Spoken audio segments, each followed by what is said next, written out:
Hello, welcome back to the reading of the poem of the Man God, written by Maria Valtorta, Volume 1, Chapter 109, Part 3, Jesus at Doras' House, Death of Jonah.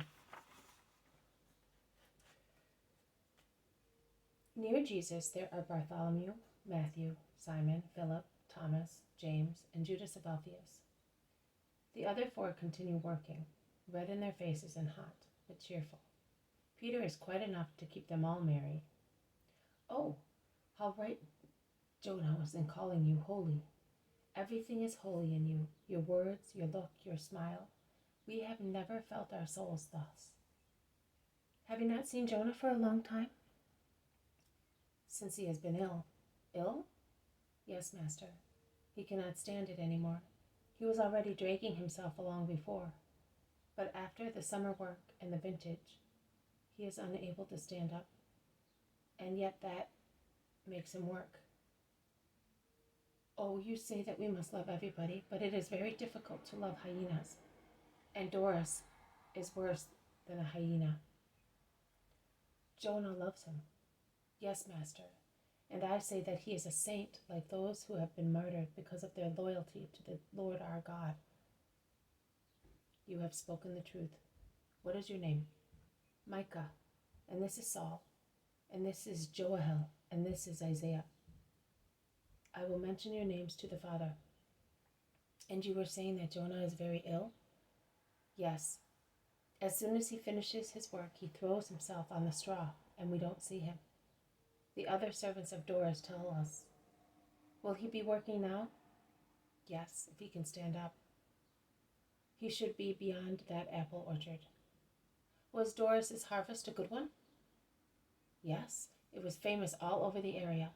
The plants had to be propped up owing to the miraculous size of the fruit, and Doras had to have new vats made because there were so many grapes that the usual ones could not contain them.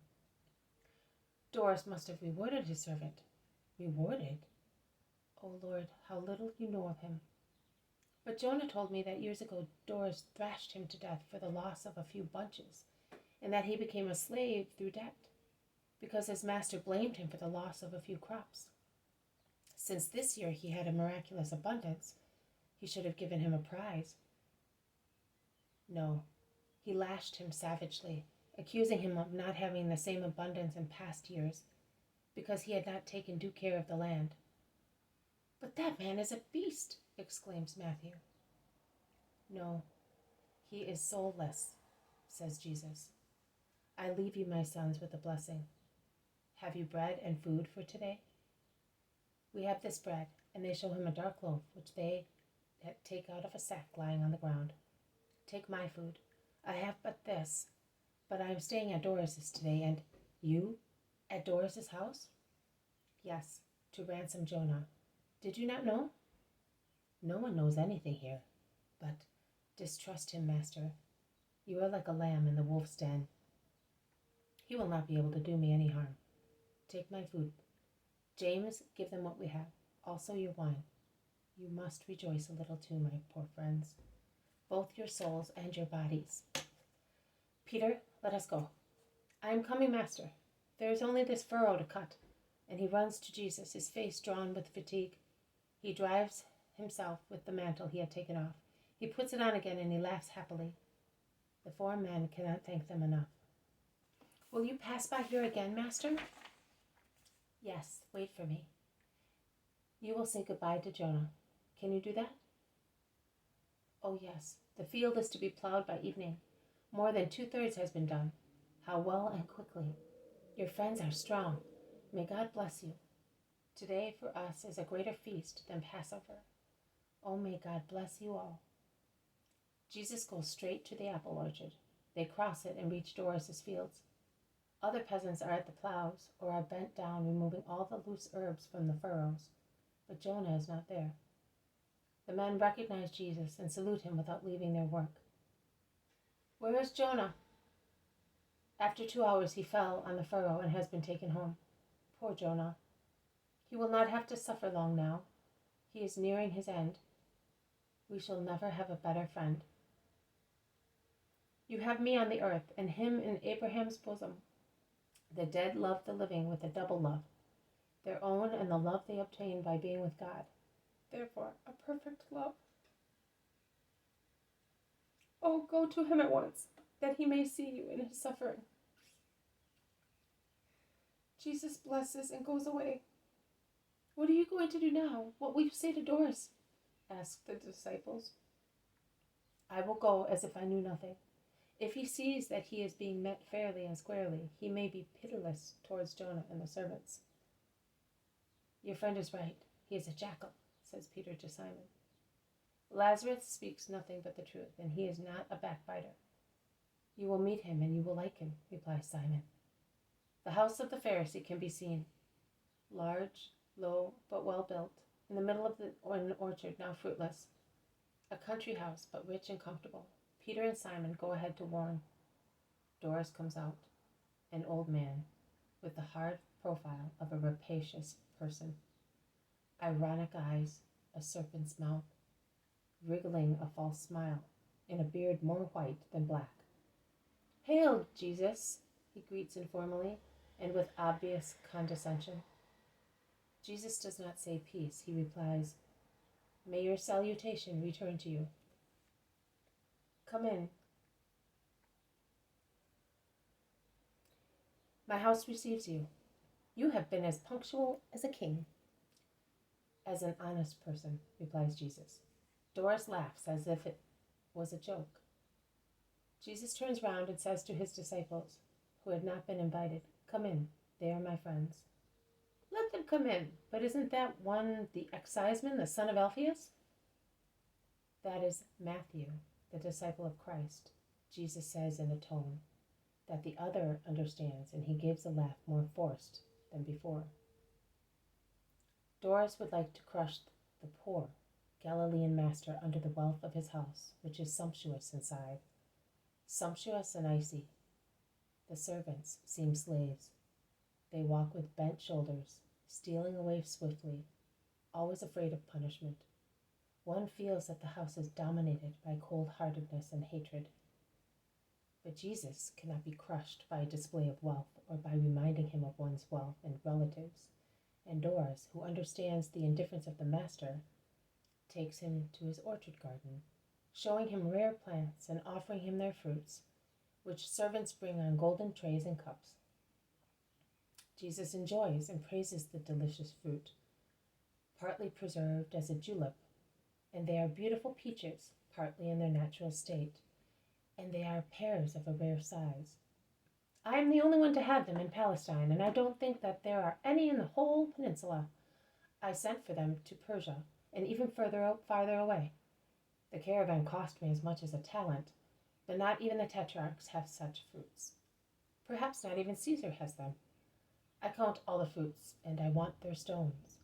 And the pears are eaten only at my table, because I do not want even one seed to be taken away. I send some to Annas, but only cooked ones, so that they are sterile. But they are plants of God, and all men are equal. Equal? No. I equal to your Galileans? Souls come from God, and he creates them equal. But I am Doras, the faithful Pharisee, and he looks as proud as a peacock in saying so. Jesus darts a glance at him with his sapphire eyes, which are becoming brighter and brighter, a sign that denotes oncoming pity or severity. Jesus is so much taller than Doras and towers over him, stately in his purple tunic, near the small, slightly bent Pharisee, wrinkled in a garment strikingly wide and rich in fringes. Doras, after some time of self-admiration, exclaims, Jesus, why did you send Lazarus, the brother of a prostitute, to the house of Doras, the pure Pharisee? Is Lazarus your friend? He must not do that. Don't you know that he is anathematized because his sister Mary is a prostitute? I know but Lazarus and his deeds, which are honest. But the world remembers the sin of that house and sees that its stains spread to its friends. Don't go there. Why are you not a Pharisee? If you wish, I am influential. I will have you accepted, although you are a Galilean. I can do anything in the Sanhedrin. Annas is in my hands, like the edge of my mantle. people would be more afraid of you. I want only to be loved. I will love you. You can see that I already love you because I am yielding to your wish and I am giving you Jonah. I paid for him. True, and I am surprised that you can afford to pay so much. Not I. A friend paid for me. Well, I am not inquisitive. I say, you see that I love you and I want to make you happy. You will have Jonah after our meal. It is only for you that I make this sacrifice. And he laughs his cruel laughter. Jesus darts a more and more severe glance at him, his arms folded on his chest. They are still in the orchard garden awaiting mealtime. But you must make me happy. A joy for a joy. I am giving you my best servant. I am therefore depriving myself of something useful for the future. This year, your blessing, I know that you were here at the beginning of summer, has given me crops which have made my farm famous. Now, bless my herds and my fields. Next year, I will not regret the loss of Jonah. And in the meantime, I will find someone like him. Come and bless. Give me the joy of being celebrated throughout Palestine and having folds and granaries full of all sorts of good things. Come. And he grasps Jesus and tries to drag him, overwhelmed by gold fever. But Jesus resists. Where's Jonah? He asks severely. Where they are plowing. He wanted to do also that for his good master. But before the meal is over, he will come. In the meantime, come and bless the herds, the fields, the orchards, the vineyards, the oil mills. Bless everything. Oh, how fruitful they will be next year. Come then. Where is Jonah? Asks Jesus in a louder, thundering voice. I told you, where they are plowing. He is the first servant and does not work. He is at the head of the men. Liar. Me? I swear to it by Jehovah. Perjurer. Me? I a perjurer? I am the most faithful believer. Watch how you speak. Killer. Jesus has been raising his voice louder all the time, and this last word is like thunder. His disciples go near him. Servants look out of doors frightened. Jesus' face is unendurable in its severity. Phosphorescent rays seem to be emanating from his eyes. Doras is frightened for a moment. He shrinks, a bundle of fine cloth near the tall person of Jesus, clad in a dark red woolen tunic. Then his pride prevails, and he shouts with his squeaky voice like a fox's. Only I give orders in my house. Get out, vile Galilean. I will go out after cursing you, your fields, herds, and vineyards, for this year and the years to come. No, don't. Yes, it is true. Jonah is ill, but he is being taken care of. He is well looked after. Withdraw your curse. Where is Jonah? Let a servant lead me to him at once. I paid for him, and since he is a piece of merchandise, a machine for you, I consider him as such, and since I purchased him, I want him. Doras pulls out a gold whistle from his chest and blows it 3 times. A group of servants, both of the house and of the fields, come out from everywhere. They run near the dreaded master, bowing down so deeply that they seem to be crawling. Bring Jonah to him and hand him over. Where are you going? Jesus does not even answer. He follows the servants who have rushed beyond the garden towards the peasants' dwellings, the filthy holes of the poor peasants. They enter Jonah's hovel. He is only skin and bones now, and is panting half naked because of a high temperature on a cane mat where the mattress is a patched-up garment and the blanket an even more worn-out mantle. The same woman as last time is looking after him as best she can. Jonah, my friend, I have come to take you away. You, my lord? I am dying, but I am happy to have you here. My faithful friend, you are now free, and you will not die here. I am taking you to my house. Free? Why? To your house? Oh, yes, you did promise me that I would see your mother. Jesus is most loving, bending over the miserable bed of the unhappy man, and Jonah seems to be recovering on account of his joy. Peter, you are strong. Lift up Jonah. And you, give your mantles. The bed is too hard for one in his state. The disciples take off their mantles at once. They fold them several times and lay them on the mat, using some as a pillow. Peter lays down his load of bones, and Jesus covers him with his own mantle. Peter, have you got any money? Yes, Master, I have 40 coins. Good. Let us go. Cheer up, Jonah. A little more trouble, and then there will be so much peace in my house near Mary. Mary? Yes, oh, your house. In his extreme weakness, poor Jonah weeps. He can but weep. Goodbye, woman. The Lord will bless you for your mercy. Goodbye, Lord. Goodbye, Jonah. Pray for me. The young woman is weeping. And there at the door, Doras appears. Jonah makes a gesture of fear and covers his face. But Jesus lays a hand on his head and goes out beside him, and more stern than a judge. The unhappy procession goes out into the rustic yard and takes the orchard path. That bed is mine. I sold you the servant, not the bed. Jesus throws the purse at his feet without saying a word. Doras picks up the purse and empties it. 40 coins and 5 didrachmas?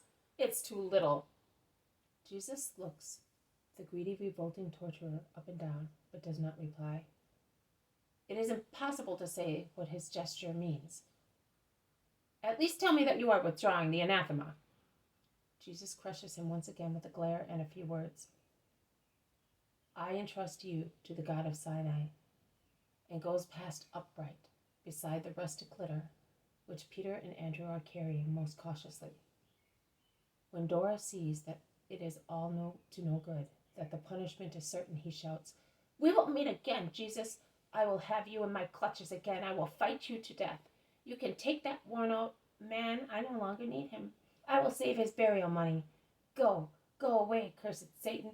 I will set the whole Sanhedrin on you. Satan, Satan. Jesus feigns that he does not hear. The disciples are dismayed. Jesus attends only to Jonah. He looks for the smoothest and most sheltered paths until they reach a crossroad near Johannan's fields. The 4 presents run to say goodbye to their friend who is leaving, and to Jesus who is blessing. This has been a reading from the poem of the Man God, written by Maria Valtorta, Volume 1, Chapter 109, Part 3, Jesus at Doras' house, Death of Jonah. Thank you for listening. I will see you tomorrow. May God bless you, and may peace be with you.